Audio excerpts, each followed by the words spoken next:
Okay. రీసెంట్‌గా ఒక video viral అయింది వాళ్ళు ఇన్‌స్టాగ్రామ్‌లో. మాధురి రాథోడ్‌ది. అవును. ఆమె నీ ఫ్రెండే అంటగా? నా ఫ్రెండే. ఏమనిపించింది మళ్ళీ దాని తర్వాత ఫోన్ చేసావా మీ ఫ్రెండ్‌కి? చేస్తే ఫోన్ కలవలేదు. హ్మ్. అడుగుదాం అనుకున్నా. హ్మ్. అమ్మాయి అయితే చాలా మంచిది పాపము. నిజంగా ఈ genuine nice person. Eshwar Sai గాడు దొంగ నా కొడుకు. ఎందుకు బాలు? ట్రాక్ చేసింటాడు ఆ పిల్లని. హ్మ్. ఆ పిల్లకు ఫేమ్ ఉందని చెప్పి, ఆ పిల్లని వాళ్ళ భార్య, ఇంకో ఫ్రెండ్ ఇద్దరు కలిసి అలా వాడుకున్నారు. హ్మ్. నిజంగా ఆ పిల్ల చాలా మంచిది. ఆ పిల్ల జీవితం నాశనం చేయలే. మంచి ఫేమస్ అయితుంది. మంచిగా హిట్ అయితుందని చెప్పి ఇలా చేస్తుండు ఆ ఈశ్వర్ సాయి. ఇప్పుడు బయటకొచ్చి పతివ్రతలాగా నాకేం తెలవదు నన్ను క్షమించాడు. చెప్పు తీసి కొడుతుండేనంటే ఎర్రిపుకు నా కొడకా! సిగ్గుందారా? నువ్వయినా నీ రూమ్ వదిలేసి ఆ పిల్ల రూమ్ వాష్‌రూమ్ ఎలా వాడుకుంటావురా? బట్టలు లేకుండా షార్ట్ మీద ఎలా వస్తావు? ఎర్రిపుకునోడు. కామన్ సెన్స్ లేదా? ఒక ఆడపిల్ల రూమ్‌లోకి ఎట్లొస్తావురా? ఇప్పుడు మీ వైఫ్ ఉంది. ఏం మాట్లాడుతుంది? ఇప్పుడు మరి మీ వైఫ్ ఉంది. మీ ఇంట్లో ఎవరైనా మొగోడొచ్చి అట్లా మీ వైఫ్ వాష్‌రూమ్ ఉంటే నువ్వేం సమాధానం చెప్తావు? దాని రీజన్ చెప్పు. హ్మ్. మా ఫ్రెండ్ అండి ఇలా వచ్చాడంటే నమ్ముతావా?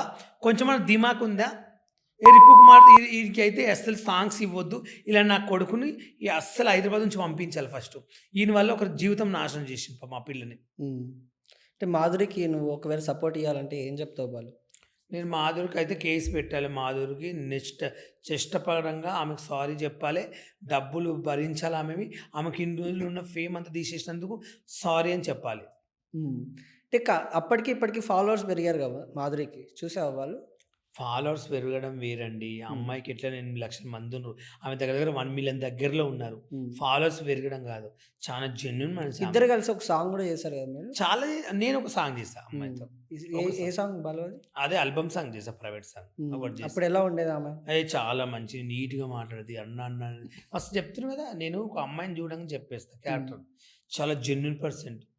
ఓకే. కావాలని ఆ పిల్లని ట్రాక్ చేసి, కావాలని ఆ పిల్లని నిజంగా ఆ పిల్ల అయితే చాలా మంచిది.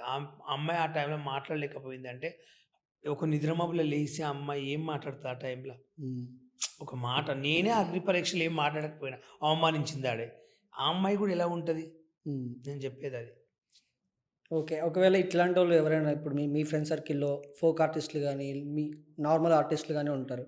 వాళ్ళందరికి ఇట్లాంటి సిట్యుయేషన్‌లో నువ్వేం చెప్తావు బాలు? ఫోక్ ఇండస్ట్రీ కంటే ఒక పేరుంది. హ్మ్. నిజం చెప్పాలంటే నాకు చాలా ఇష్టము. నేనెక్కువ ఈ మధ్యలో చాలా ఫోక్ సాంగ్ చూస్తున్నా 5 ఇయర్స్ నుంచి. హ్మ్. మిలియన్స్ పోతే మంచి క్రేజీ ఎక్కువ నేను ఫోక్ సాంగ్ డాన్స్ చేస్తుంటా. హ్మ్. నాకు కూడా ఫోక్ ఇండస్ట్రీలో 2, 3 సాంగ్స్ చేశాను నేను గూడా. గుడ్ ఫోక్ ఇండస్ట్రీ అంటే నాకు చాలా రెస్పెక్ట్, చాలా ఇష్టము. నేనేం చెప్తానంటే ఫోక్ ఇండస్ట్రీలో తప్పు చేసినప్పుడు ఎవరైనా చేస్తారు. మేము చెయ్యము, మేము తోపులమని కాదు. హ్మ్. భారతదేశంలో ఎవ్వరైనా తప్పులు చేస్తారు. చేయరని కాదు. ఫోక్ ఇండస్ట్రీ అంటే నాకొక రెస్పెక్ట్ ఉంది. హ్మ్. దాన్ని ఇంకా ఈళ్ళు కొంతమంది బయటొచ్చి అది ఇది అని బిల్డప్ ఇస్తున్నారు గానీ, ఎవరికున్న క్రేజ్ వాళ్ళకుంటది. ఇప్పుడు ఫోకస్డ్‌లో ఉన్నంత మాత్రం మేము తప్పు చేయము, కరెక్ట్ అనేది కాదు. హ్మ్. ఎక్కడున్నా చేసేవాళ్ళు కొందరు చేస్తారు. అందరూ చెయ్యరు. జానులు ఈ మధ్య వచ్చి ఇలా చేస్తున్నారు, అట్లా చేస్తున్నారు, బద్నాం చేస్తున్నారు ఫోక్ ఇండస్ట్రీని. ఇలా లేదు అని చెప్తుంది కదా బాలు. జాలెలి ఒక్కటి ఫోక్ ఇండస్ట్రీకి ఒక మూలం అని కాదు.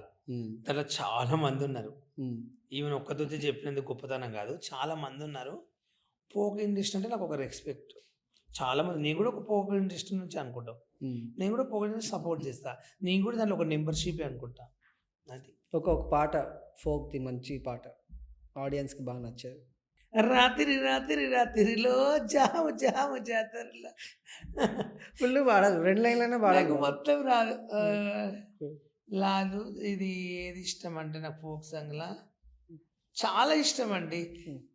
తిన్నా తీరం భరతలకు నా తీరం భరతలకు బాధైతుందే ఏమో మనసున మనసాయే నీ బాధైతుందే నీ మనసున మనసాయే తిన్నా తీరం భర్తలకు సున్నా తీరం భర్తలకు బాధైతుందే నీ ఆదిల మనసంతా నాకు బాధవుతుందే. ఈ పాట అంటే నేను ఒకప్పుడు బాగా లైక్ చేశాను. ఎందుకు? ఎందుకు? ఇది బాగా హిట్ అయింది అప్పట్లో బస్సులో సాంగ్ ఇది. హ్మ్. చాలా పిచ్చిగా దీనికి నేనైతే ఏడ్చుకుంట రీల్ చేసేవాడిని. ఎక్కడ పెళ్లి అయినా, ఎక్కడ ఏదైనా ఈ పాటకు డాన్స్ చేసేటోడిని అందరూ ఫీల్ అయిపోళ్ళు. ఈ హ్మ్. పాట అంటే చాలా పిచ్చి ఇష్టం నాకు హ్మ్. ఫోక్‌లో. తర్వాత ఈ మధ్యల ఇది హ్మ్. 'లాలు బిందాల మీన' ఆ సాంగ్ కొంచెం 'తకదిమి తందాన' అదైతే పిచ్చి పిచ్చిగా నాకు నచ్చింది ఈ మధ్యల. హ్మ్. ఇంగా తర్వాత 'జానీ లీ' దాంట్లో అయితే ఒక పాట బాగా నచ్చింది నాకు 'జానీ లీలో'. హ్మ్. ఏది ఒక వాటర్ కాడ ఏస్తది చూడు సాంగు. నీ మనసున మనసుంటలేదు మనసు అది గాదు. హ్మ్. ఇది ఓ పాటబ్బా అది 'జానీ లీది' ఫస్ట్ సాంగు. హ్మ్. అదే నీళ్ళుల్లో చేస్తది చూడు. ఆ పాట అయితే మస్తు ఏడ్చేటోడిని నేనైతే. హ్మ్. ఎక్కువ పాటకి ఎన్ని వీడియోలు చేసేటోడిని నేనైతే. ఏదో ఒక 2 లైన్‌లన్నా పాడతలేవుగా మరి? అది ఇదే అనుకుంటా. మనసున మనసుంటలేదు మనసు మీనటలేదు. హ్మ్. ఇదే పాట అనుకుంటానేమో. మనసున మనసుంటలేదు మనసు మీనటలేదు. అందరిలాంటి దానిని కానోయ్. హ్మ్. ఏది నాకు ఏంటంటే సాంగ్స్ రావండి సారీ. ఓకే. నాకు ఓన్‌గా నాకు పాడాలంటే చాలా ఇష్టము. హ్మ్. కానీ నా గొంతు సెట్ కాదండి.